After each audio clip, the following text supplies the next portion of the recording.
good morning, dear viewer. Here we are. This is what jet lag looks like after you've come back from Europe, back to Chicago.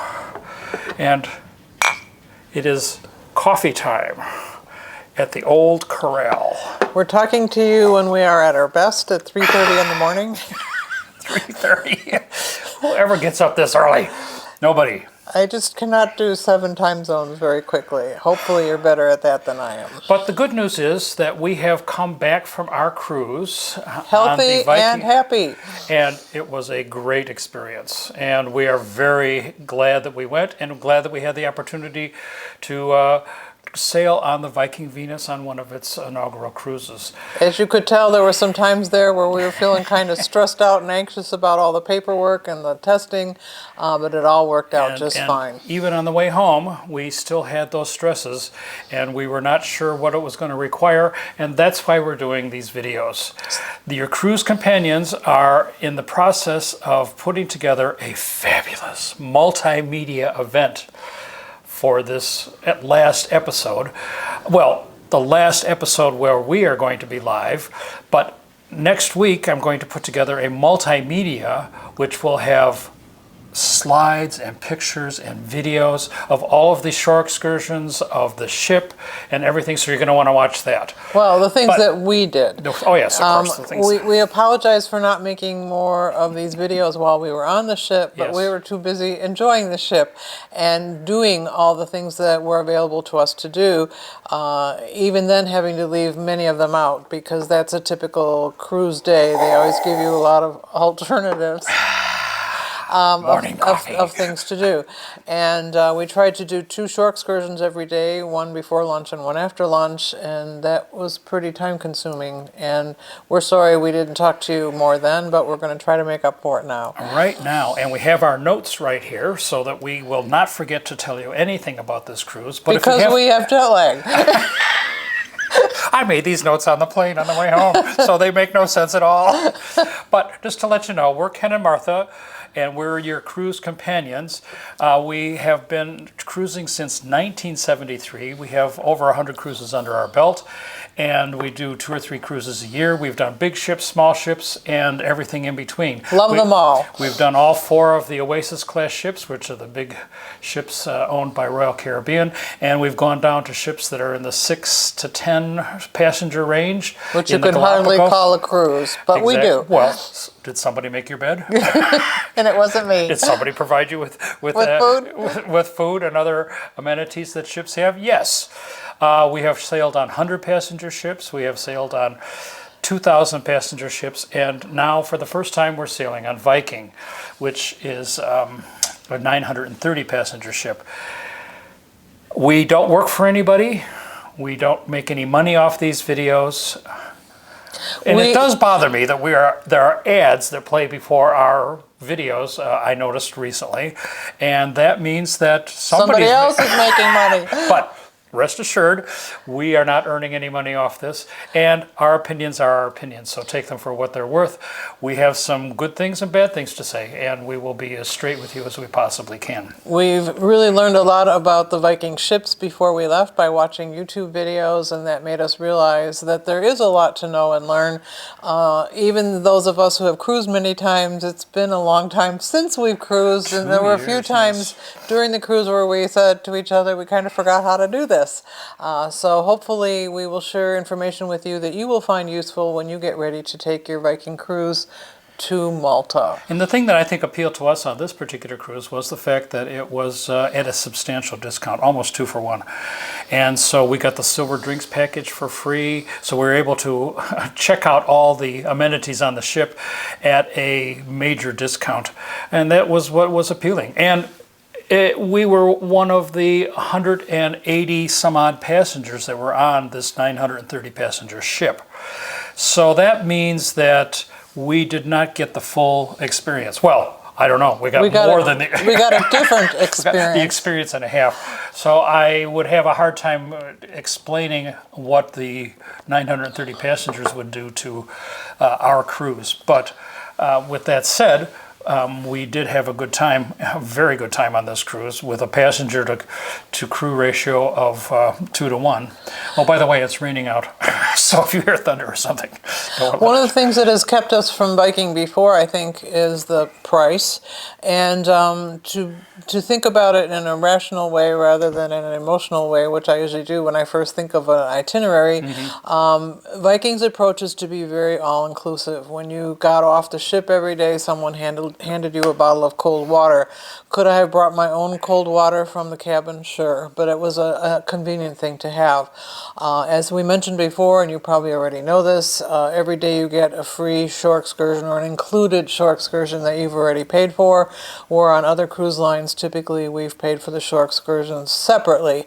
And when I add up the price of the cruise and the price of the shore excursions, the prices become much more equitable. The other thing that has always given us pause from Viking is that we had to pay in full so far ahead of time. And in these days of investing, it didn't make sense to us to give our money away for a whole year before we went on a trip when we could have been earning money on that money for ourselves. So those are the two main hesitations, I would say, that have kept us from Viking before now. I would say the daily cost of this cruise for us both was about $500 a day. And most of the time it's closer to $1,000 a day.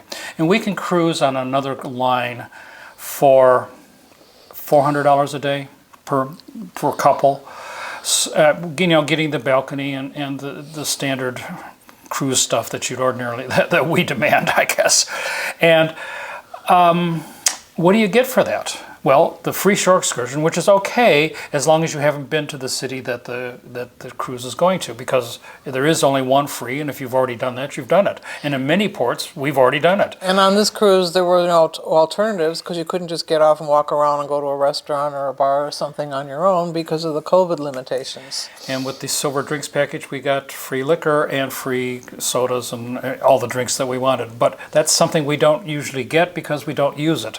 No. And we appreciated the free Wi-Fi. Usually you pay extra for that. We also appreciated and it was very good. The laundry that was on our floor. Included soap. Yes, and it was very, very complete and clean. Everything was immaculate. So in not being nickel and dime to death, we liked it very much. But it kind of made us think about the days when you could take a flight and assume that they would take your suitcase for free along with your body. And when they started charging for that, it made us mad. But now we understand better the economics of a la carte pricing. And there is something to be said for paying for those services that are important to you. So those are things you have to think about when you're booking a cruise. For instance, the spa. This ship has a huge spa. Beautiful. Beautiful. But we don't go to the spa. We didn't have time. So we were essentially paying for that, but we weren't using it. On another ship, they have nice, big, fancy spas, but if you want to use it, you have to pay for it.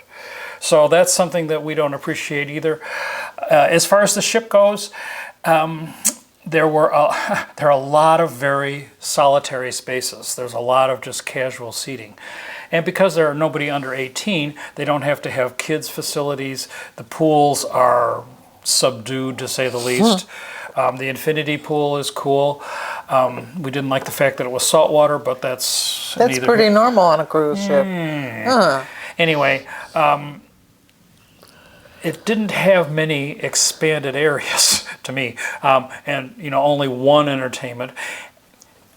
We've had smaller ships that have had better entertainment, so I don't know. And we don't want to ding them too hard because they are still getting going, and we very much appreciate that the experience we had is probably not going to be the experience you have if you take this cruise a year from now. Things have got to change. Hopefully they'll still be cruising a year from now. A lot of criticism of cruises is that there's no place just to kind of curl up on these bigger ships, a place to curl up and read a book and just kind of veg out. And on this ship, they were all over. Everywhere. But there wasn't the opposite. There wasn't places that had entertainment, on a 24/7, well, on an all-day basis. Not the belly flop in the pool type of thing, but the more sophisticated things that we would expect. Unfortunately, we were not able to go to a lot of the lectures. And we felt badly about that because they had four professors on board who had lots to say about interesting topics that were related to the itinerary, and we missed them. But by the same token, these were professors from England, Great Britain, and the topics that they were talking about were very European oriented and very specific to me. You could watch them on TV if you wanted to, but the topics were not. World War II is over. Yeah, but we were in Malta. Yeah. World War II was a big deal in Malta. I know, but I mean, if, given other things that I had to do, I just didn't think that the topics were all that interesting to Americans, to me, Mr. American. Yeah. So we did not go to many of those, and that's too bad. We wanted to, because it has a very nice space for doing those things. The main theater is, the Star Theater has 2 wings on it, and you have extra space there that can be closed off and used for Flexible, lectures. yeah. We loved the food. Yes, we oh did. my God. We always love the food on cruises. Anything I don't have to cook, it makes me happy to eat it. But when you get a whole Maine lobster rather than that 3-inch tail that you might get from the Caribbean, it was just fabulous. And as always, as much as you want, whenever you want, how you want. And a unique menu every night. And we ate in the restaurant, and because there were so few people, we went to the chef's table, and we made a reservation, but the whole night they only had 6 people, 3 couples, the whole night. We sat there saying, yeah, that was sad. That was sad. So they have 2 specialty restaurants, the chef's table and not Manfredi's. Yeah. Manfredi's? The Italian one. The Italian one. The problem with the chef's table is that it is a fixed menu and you have no choice.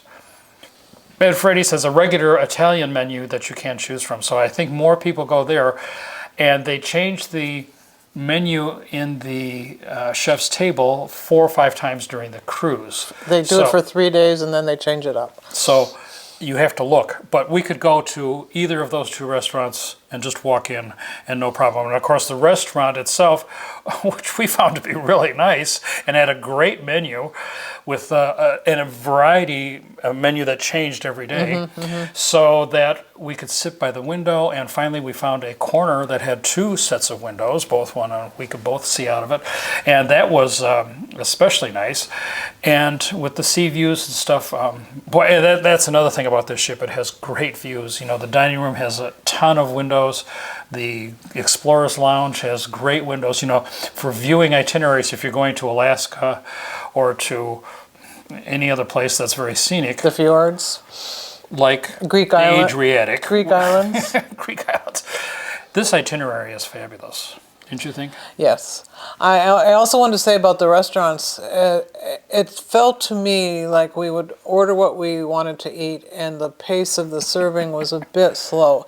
And I had the feeling that what they were doing, maybe because there were so few of us, is that they were finishing cooking those items after we had ordered them. They had a sous vide. And so that made them incredibly fresh. You know, you never got the sense that anything had been sitting on under an infrared light for a while. So it was delicious. And it was a surprise that we usually eat our breakfast and lunch in the buffet, and this time we actually had dinner twice in the buffet because it was so good. They had a seafood buffet, which we've never really seen before, where they had crab legs and clams and mussels and, you know, all the stuff that you would expect at a seafood buffet, and it was very good. And so who guessed we would actually be eating dinner at the buffet? Not because we were in a hurry, but because it sounded so good. Right, because of the menu. And they had a Mediterranean one, they had a Greek one, I think a Mexican.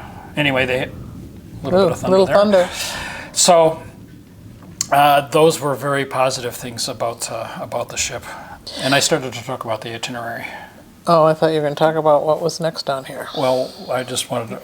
That's what's next. Okay.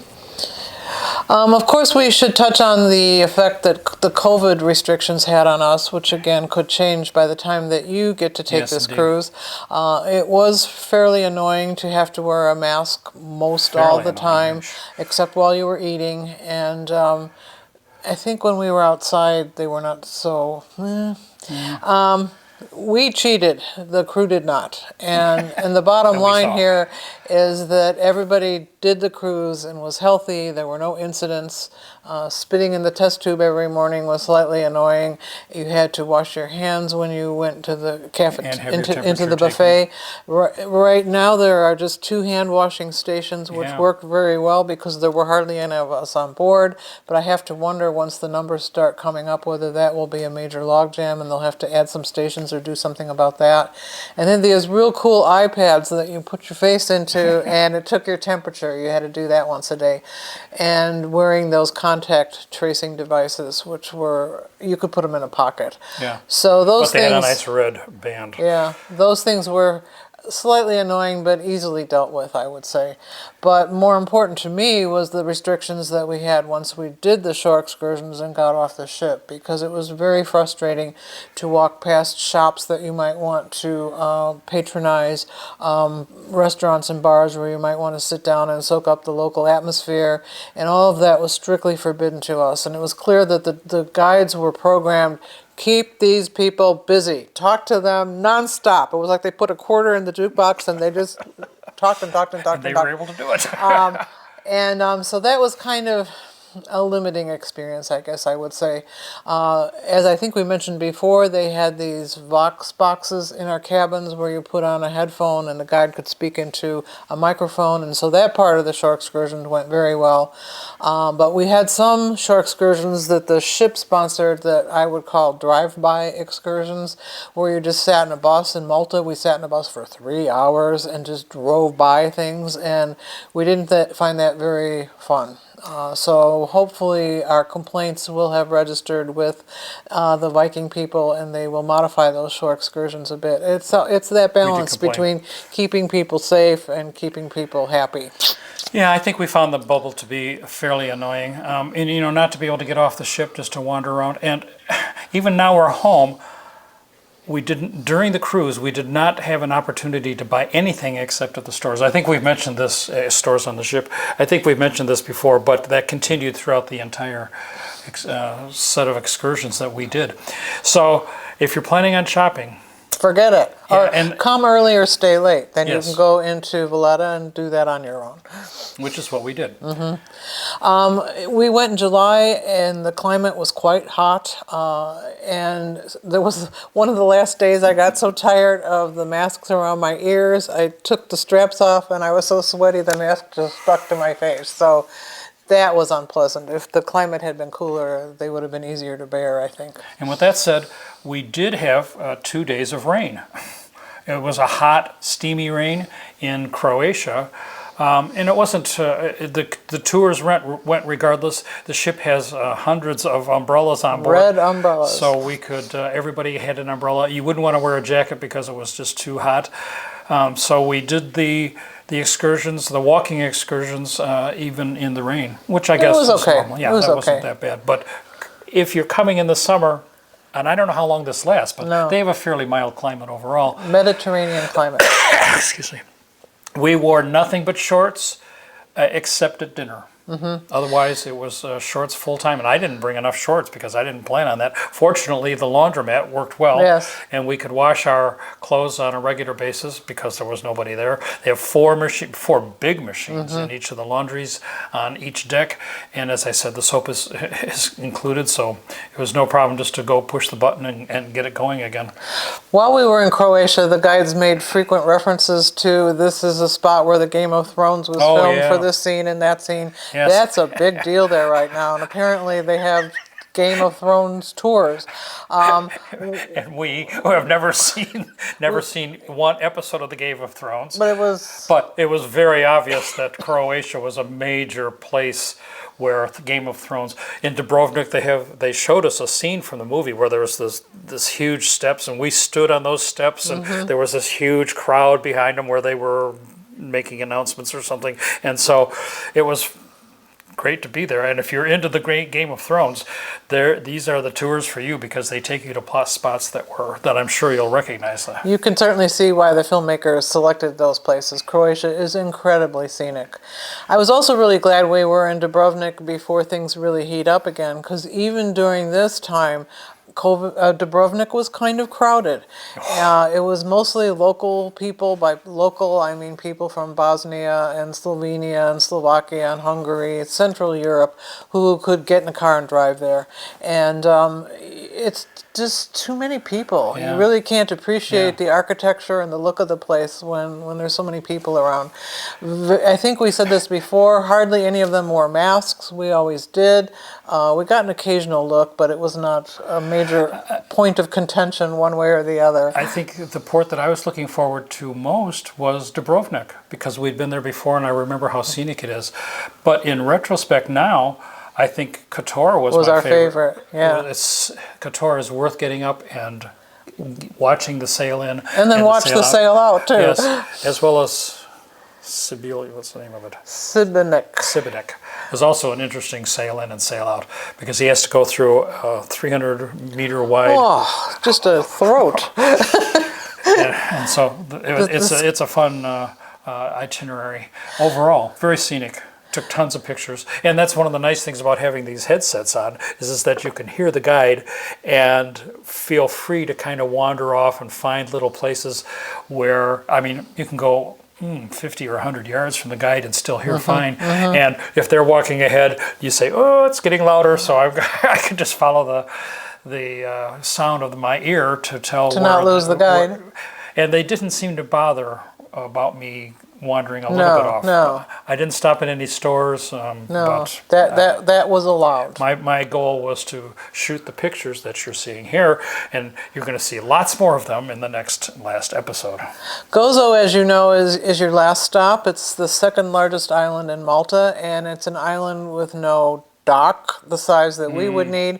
So this was our first and only tendering experience. Their first and only. We got the feeling that they had never done this before either, and things were a little bit ragged. But again, when you only have less than 200 people on board, how long can it take, even if they have to jockey around before they tie up? So for that last excursion day, it's a little bit inefficient because we did 2 excursions in Gozo, and we went down to the Star Theater. They gather the group together who's going on the tour. They take you to the tender. You get on the tender, and they were just very cautious about that.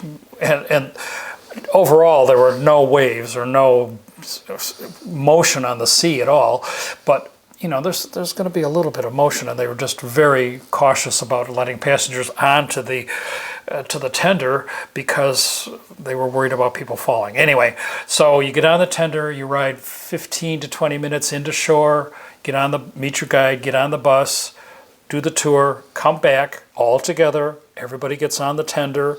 You go back to the ship, and then you do the same process for the second one. Under most circumstances, I would say, we would probably stay on shore and do a little shopping or wandering around in the area. But of course, that was not allowed. So we wasted, 20 minutes times 2, and then 20 minutes times 2 again. So we wasted well over an hour just on transportation to and from the shore. I guess that's the way it goes on this when you're in the bubble.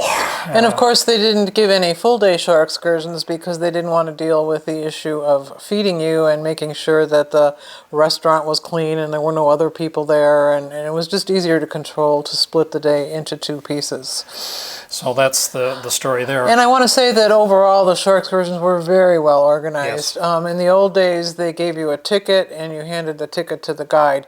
In this case, the ticket was more informational for us for what was the number of the tour and what time to show up for it, because the guides were all given clipboards with our names on them, and you just kind of checked in with them verbally. So anything they could do to remove personal contact and pieces of paper made the whole operation very efficient. Once again, the bubble is in operation. But that aspect of it was good, and I would expect that would stick around for a while. It was very practical. So Gozo is, as Martha mentioned, a island that's directly adjacent to Malta itself. And so the distance of the last, so you sail for a full day, you go to Gozo, and then the next stop is Malta. And Malta is so close that you can do a day trip, round trip to Gozo. Regular ferry service goes between the two islands. So the distance is very short. So they leave at 6 o'clock, leave the anchorage at 6 o'clock, and then we go out and sail around out in the ocean. But the nice thing is that the ship then docks in Malta, in Valletta, at 11 p.m. And this has a lot of ramifications which are very helpful for travelers. Because when you want to go home again, many of the flights that connect with the flights that go to the U.S. leave at an ungodly early hour of the morning. And if you don't realize that you're already there the night before, you think, how on earth am I going to make a flight that's that early? But we had people getting off the ship at what, 4:30 in the morning, yeah. Which you don't want to do, but you're going to feel bad no matter how you do it.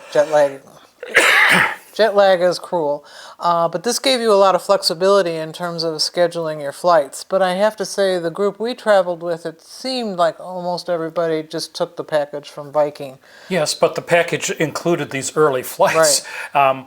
Our flight was at 7:10 in the morning. We were not on the day that we departed, so we got off the ship much later.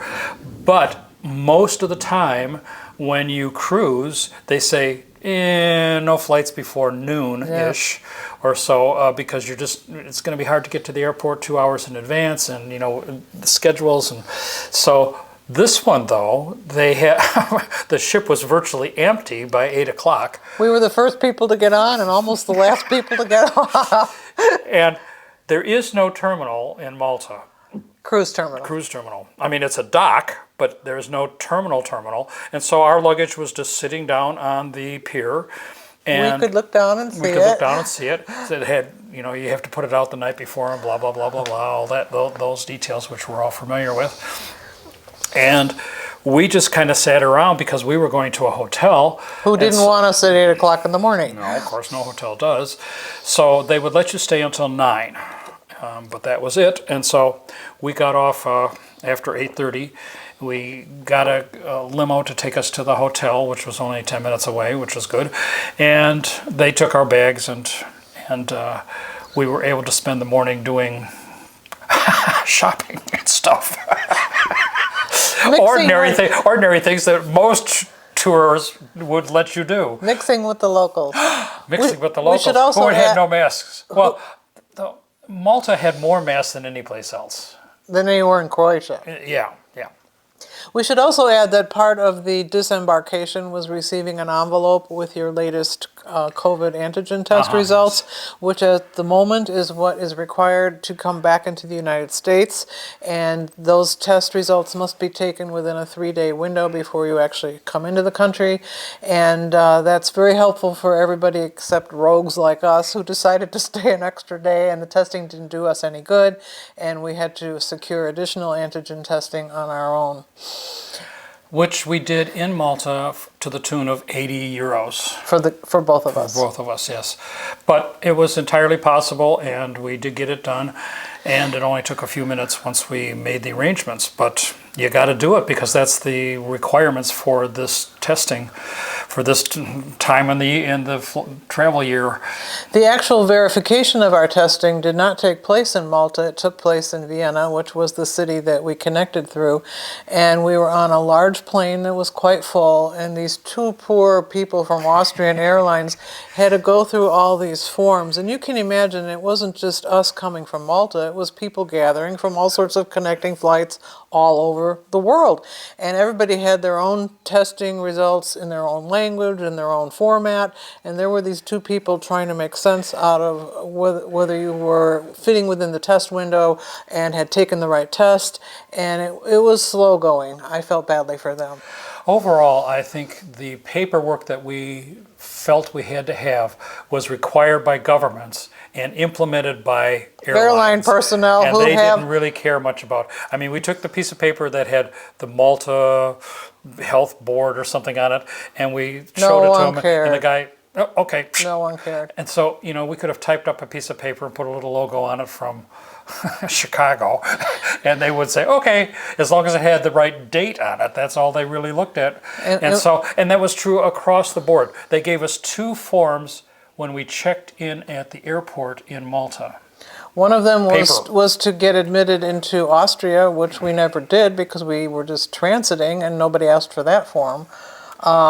So I guess our message to you is try to do all the forms you can. You never know what you need, but probably most of them no one will ever really look at. That's kind of the way it is. Yeah. Those airline people already have enough to do. And they just, we obsessed about a lot of things before we left. You know, what if this happens, what if that happens?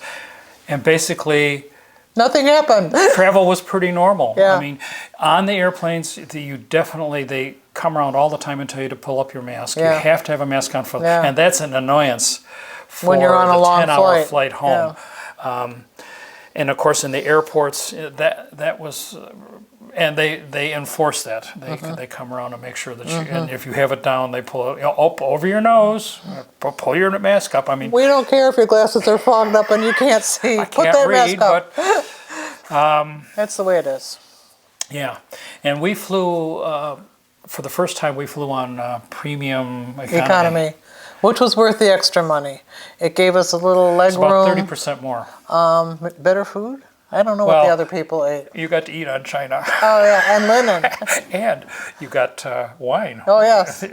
Yes. But for if you have old bones like we do, I would say it's worth it. Our round trip from Chicago, as we think we mentioned before, was about $1,300, $1,400, and each, and that's a pretty fair price, I would say, for any time. But the planes were all pretty full except the Malta flight. The flight from Malta to Vienna was almost empty. But otherwise, there are flights, and the airports seemed quite busy, I would say. Especially all the duty-free stuff. I want to say, if you are at all interested in seeing Valletta, yes, you shouldn't restrict yourself to the arrangements that the cruise ship normally makes, which is fly in the day of and then get on the plane and fly home again. Because we spent a few days before the cruise in Valletta, the 2 days that were on the ship, we were in Valletta, and then we spent 3 more days on the other end. And I feel that the week that we spent there was well worth it. Malta is a beautiful place. With scenic, history up the wazoo. They talk about up your wazoo. They talk about they built these rooms over here long before the pyramids in Egypt, and you just go, oh my God, the history that went on there. The fortifications, the old fortifications in that city, and of course the harbor is beautiful with tons of little boats and big boats and ferries, and we took the little ferry that goes across to the three cities, and we just had a great time while we were there. And Valletta has the most perfect weather. They haven't had rain in 3 months, but it's 85 degrees, humid and sunny every day. And beautiful churches. They boast about that they have 365 churches, so you can go to a different church every day of the year. Spectacular pieces of art, even if you're not into churches in and of themselves. Just scenically and photographically, they're fabulous. So we had a great time in Valletta, and I think you could easily spend a week, and I think we could have spent a few more days there. You never quite know about these cities, whether they are really worth the time, and sometimes you win and sometimes you lose. But we had been to the Valletta once before on a cruise, and we said, whoa, this is a very interesting city. And we came back now and spent several days on each end, and it was well worth it. And I would recommend this if you have the time. Certainly you could the cruise is 10 days, and you could make it a full 2 weeks at least. Easy. Yeah. So last but not least is something we didn't really expect, and that's getting global entry.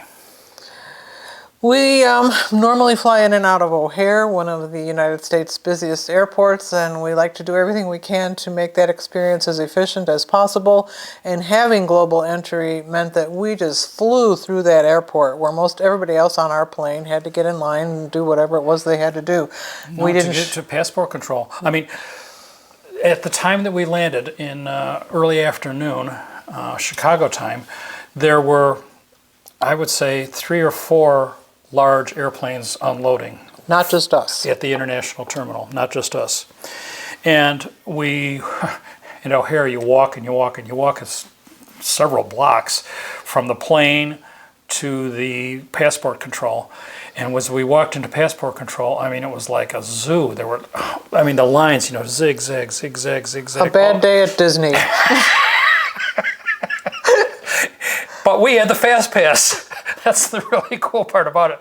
And there was this line that said, global entry here. And we've had global entry for quite a while. Global entry costs $100 For 5 years. For 5 years, and you have to go get interviewed, and they take your fingerprints and all sorts of other important data, so that they can verify that you are who you are. But once you get it, it's like you're the Queen of England. They had this little thing. You go. There were 5 or 10 kiosks. You put your passport in. You put your hand on the machine. You do a fingerprint. You that takes your picture. You push a button, it prints a receipt, which you then walk out with. And it's just like, it took us 3 minutes. You did the customs form you always have to do, one per family. Nobody wanted to look at it. I had all these papers of all of our COVID testing. Nobody wanted to look at that either. We were out of there. So from the time we got off the plane until, well, our luggage came very quickly also, I thought, to the time we were exiting the international terminal was, I would say, 20 minutes. Yeah. And most of that time was waiting for the luggage to come down. And we're standing at the luggage carousel. And we're all alone again. It's like being back on the ship. We're all alone, and the luggage is coming down. You know, most of the time you have to jostle around, and you have to, you know, excuse me, I need to get this bag off there. Nothing. Even at the very beginning, which is always the busiest. And come to find out, of course, that all of our passengers on our plane were still at passport control, because they had to wait in line because the other passengers had come first from the other flights. So they were all at the end of that line, and as a matter of fact, they had personnel pulling the bags off and lining them up to make room. Otherwise, it would just go around to make room for the carousel to get the next load of luggage to come. So our luggage came off, and we were out of there. We were out of there. Oh, an amazing experience. Okay, so jet lag is catching up. I'm the It worst. takes us 3 or 4 days to kind of recover least. from this sort of stuff, but At we thought least. that this was an important video for us to make as a conclusion of this wonderful cruise on Viking. I'm not sure that the cruise companions will be back again, but be sure to pay attention, because we will be putting up the picture version of the cruise companions in the next, certainly in the next week, and that will conclude the 10 episodes. 10 we've done here already. We had so much to say. Keeping you informed about what's going on with the Viking Venus and the other Valletta cruises that will be coming up in the next few months. So we hope that you've enjoyed this. Feel free to send us comments. We will try to reply to anything that any comments that you have, and we will see you on a cruise. Maybe. We've got 7 more planned, so we're planning on going. But you know, with this new virus strain, we may have hit a window, which is going to close again, and was closed before. So being on this first one, I wanted to mention that the next cruise, by the way, was less people than ours. Had less people than ours. Apparently, the Brits have had some insurance issues, and so all the British folks have canceled. And they market these cruises to Americans and British, so that having the Brits out of the picture has significantly reduced the number of passengers that they had. Viking. And they were only going to have 160 passengers on the next cruise, but they were talking about, you know, it'll increase as the summer goes on. And probably several of you have had your cruise. You're ready to go, and we certainly hope that you have a great time on your cruise, and we hope that we have helped you and alleviated a few of the anxieties that may have cropped up as you read all the details. And pay attention, though, because they probably will have changed. So, we will kiss you all goodbye. Over the coffee. Over the coffee.